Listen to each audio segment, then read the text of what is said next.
Hello everyone and welcome to my YouTube channel Preet Commerce Classes. Myself Dr. Gurpreet. आज का हमारा topic है ratio analysis. Ratio analysis के अंदर हम लोग डिफरेंट क्लासिफिकेशंस ऑफ रेशियोज देखेंगे। क्लासिफिकेशन ऑफ अकाउंटिंग रेशियोज या classification of different types of ratios. सबसे पहले हम लोग ये बात करते हैं कि करंट असेट्स क्या क्या होते हैं और करंट लायबिलिटीज़ क्या क्या होती हैं। ये आप लोग जो कॉमर्स के स्टूडेंट्स हैं वो बेसिकली जानते होंगे कि हम लोग बैलेंस शीट के अंदर करंट एसेट्स और करंट लायबिलिटीज़ पढ़ते हैं। टोटल फिक्स्ड और करंट लायबिलिटीज़ और फिक्स्ड और करंट एसेट्स पढ़ते हैं, जिसके अंदर करंट लायबिलिटीज़ और करंट एसेट्स भी होते हैं। तो अब ये बेसिकली बैलेंस शीट का ही पार्ट है। तो हम लोग ये देखते हैं करंट एसेट क्या होते हैं। करंट एसेट्स का मतलब वो एसेट्स, वो संपत्ति जो हमारे पास है और जो बहुत शॉर्ट पीरियड ऑफ टाइम के लिए होती है, जैसे कि कैश, कैश इन हैंड या कैश इक्विवेलेंट्स। कैश जो होता है वो बहुत शॉर्ट पीरियड ऑफ टाइम के लिए होता है। हम लोग कैश का लेन देन करते रहते हैं बिजनेस के अंदर, और कैश से रिलेटेड कोई भी मतलब वेरिएबल जो है वो करंट एसेट में आता है। नेक्स्ट है इन्वेंट्री या स्टॉक। स्टॉक भी एक तरीके का असेट होता है, जैसे कि रॉ मटेरियल, वो भी एक तरीके का असेट है जो हमने परचेज कर लिया और गुड्स हमारे पास हैं। नेक्स्ट है ट्रेड रिसीवेबल्स और बिल्स रिसीवेबल। बिल्स जो है मतलब जो हमें पैसा रिसीव करना है, तो वो हर, जैसे मान लीजिए हर महीने के बिल्स होते हैं, तो अगर मान लीजिए कि वो हमें रिसीव करने हैं, तो उस केस में वो करंट एसेट का पार्ट है, क्योंकि वो बहुत शॉर्ट पीरियड ऑफ टाइम के लिए होता है।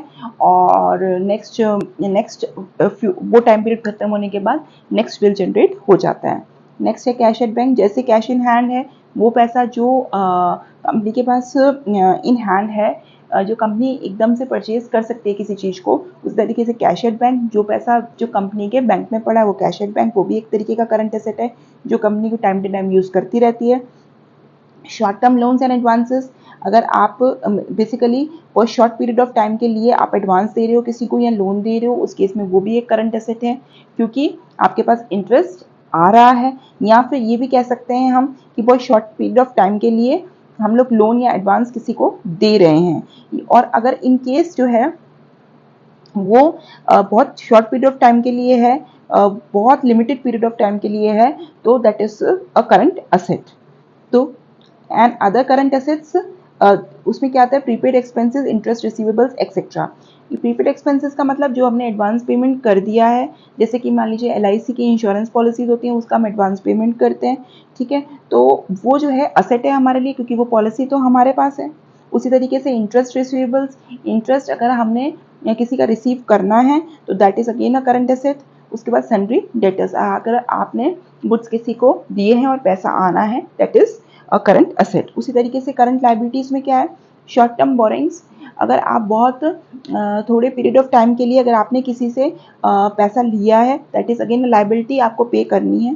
ट्रेड पेबल्स और बिल्स पेबल, अगर आपको किसी को बिल पे करना है, बिजली का बिल, पानी का बिल या कोई और बिल आपने गुड्स खरीदे हैं उसका बिल पे करना है, दैट इज अगेन लायबिलिटी, आपको पे करना पड़ेगा, कोई शॉर्ट पीरियड ऑफ टाइम मिलेगा आपको उसके लिए, पेमेंट के लिए।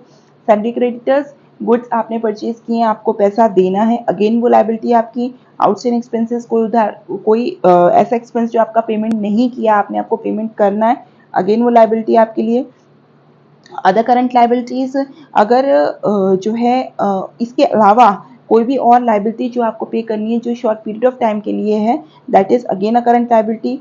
कॉल्स इन एडवांस, अगर आपने एडवांस में कॉल बुला ली हैं, आपने पैसा ले लिया है, लेकिन आप वो शेयर्स इशू नहीं कर रहे हैं, डिवेंचर्स इशू नहीं कर रहे हैं या कॉल मनी इशू नहीं कर रहे हैं, तो उस केस में आप पब्लिक को शेयर्स इशू नहीं कर रहे हैं, डिवेंचर्स इशू नहीं कर रहे हैं, उस केस में अगर आपकी लायबिलिटी आपको पेमेंट करना है। और अनक्लेम डिविडेंड, वो डिविडेंड जो क्लेम नहीं हुआ है, तो उस केस में अगेन आपको पेमेंट करना पड़ेगा, आप लायबल हो करने के लिए। तो वो असेट्स एंड लायबिलिटीज जो बहुत शॉर्ट पीरियड ऑफ टाइम के लिए होते हैं, that are called current assets and current liabilities. आइए अब हम सबसे पहले short term solvency ratio and liquidity ratios देखते हैं। ये क्या होते हैं, these ratios measures the firm's ability to fulfil its short term obligations. जब हम अपनी शॉर्ट टर्म ऑब्लिगेशंस को, शॉर्ट टर्म लायबिलिटीज को मीट आउट करते हैं, तो that is called liquidity ratio. Liquidity ratio basically दो टाइप्स के होते हैं, करंट रेशियो या वर्किंग कैपिटल रेशियो, या फिर liquid ratio, quick ratio, acid test ratio. तीनों नेम का मतलब एक ही हो सकता है, एक ही होता है, करंट रेशियो कहें या वर्किंग कैपिटल रेशियो कहें या liquid ratio, quick ratio, acid test ratio है। ये दो तरीके के रेशियोज हैं। आइए देखते सबसे पहले हम करंट रेशियो कैसे कैलकुलेट करते हैं। हमने करंट एसेट्स और करंट लायबिलिटीज देख ही लिया कौन कौन सी होती हैं। इसके अलावा भी कुछ और करंट एसेट्स और करंट लायबिलिटीज हो सकती हैं। आपको ये चीज़ देखनी है कि किससे पैसा आ रहा है या कहाँ हम लायबल है पे करने के लिए। अगर वो शॉर्ट टर्म पीरियड के लिए है तो वो करंट एसेट हो जाएगा। अगर अगर हमें मिलना है पैसा और अगर हम लायबल है पे करने के लिए तो वो करंट लायबिलिटी हो जाएगा। करंट रेशियो क्या होता है? Current assets divided by current liabilities basically current ratio होता है। क्विक रेशियो क्या होता है? Quick assets divided by current liabilities. तो करंट एसेट्स और करंट लायबिलिटीज हमने देख लिया क्या क्या होता है, लेकिन क्विक एसेट हमने नहीं देखा है। क्विक एसेट्स का मतलब current asset less stock less prepaid expenses. तो क्विक एसेट्स आ जाएगा डिवाइडेड बाय करंट लायबिलिटीज हम लोग कर सकते हैं। ये दो तरीके के फॉर्मूले। आइए अब हम न्यूमेरिकल देखते हैं, आगे न्यूमेरिकल कैसे सॉल्व करेंगे। जैसे for example a company has current assets of rupees 3 lakh and current liabilities of rupees 1 lakh 40,000. Afterwards, it purchased goods of rupees 20,000 on credit. Calculate the current ratio after the purchase of goods. अब देखिए इसमें क्या हुआ, company के पास current assets कितने हैं? Current assets कितने हैं? 3 लाख। करंट लायबिलिटीज कितनी है? 1,40,000. Afterwards it purchase goods of rupees 20,000 on credit. तो अब उसके पास और एसेट्स क्या कितने आ गए? और एसेट्स जो हैं वो बेसिकली कितने हैं? 20,000 के। तो 3 लाख के बाद 20,000 और एसेट्स आ गए उसके पास, तो कितना हो गया ये? 3,20,000। Calculate the current ratio after the purchase of goods. Current ratio CR, इसका फॉर्मूला क्या होता है? Current assets divided by current liability. Current assets हमारे पास कितने हैं? 3,20,000। करंट लायबिलिटीज हमारे पास कितनी है? करंट लायबिलिटीज हमारे पास कितनी है यहाँ पर? आपका जो 1,40,000 है अगर करंट लायबिलिटी, तो आपने कितने के गुड्स परचेज किए थे? 20,000 के गुड्स परचेज किए थे क्रेडिट पे, मतलब उधारी पे परचेज किए थे, मतलब आप लायबल है पे करने के लिए। अगेन 20,000 ही लायबल है आप पे करने के लिए। तो ये कितना हो गया? 1,60,000। तो 3,20,000 डिवाइडेड बाय 1,60,000, 2:1, ये है आपका करंट रेशियो है।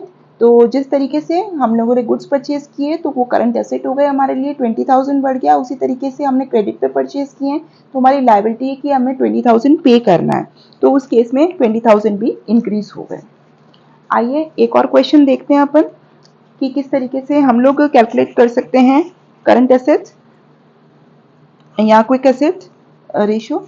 नेक्स्ट क्वेश्चन है आपका, if inventory is 1 lakh, current asset is 8 lakh, current liability is 4 lakh, then what will be the quick ratio?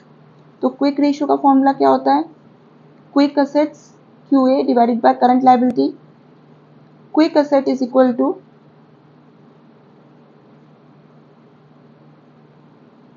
current asset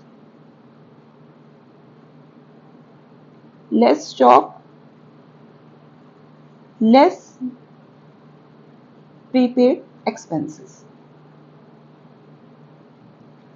आपके पास करंट एसेट कितना है यहाँ पर? 8 लाख माइनस स्टॉक या फिर इन्वेंट्री कितना आपके पास? 1 लाख।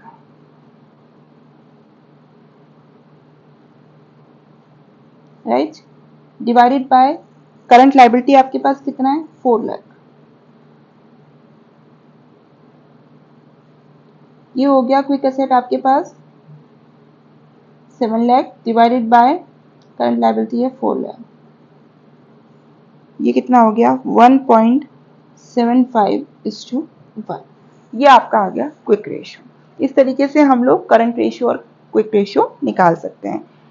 हम अपने नेक्स्ट वीडियो में बाकी रेशियोज का भी डिस्कशन करेंगे कि हम बाकी रेशियोज किस तरीके से निकाल सकते हैं। आज के लिए बस इतना ही, मिलते हैं हम अपने नेक्स्ट वीडियो में। और आपको मेरा ये वीडियो पसंद आया हो तो लाइक शेयर सब्सक्राइब ज़रूर कीजिएगा, बेल आइकन पर क्लिक करना ना भूलें, जिससे कि आपको हमारे नए से नए वीडियोस मिलते रहें। अगर और आपको इससे रिलेटेड कुछ भी कमेंट या सजेशन हो तो मुझे कमेंट बॉक्स में लिखना ना भूलें। Thank you.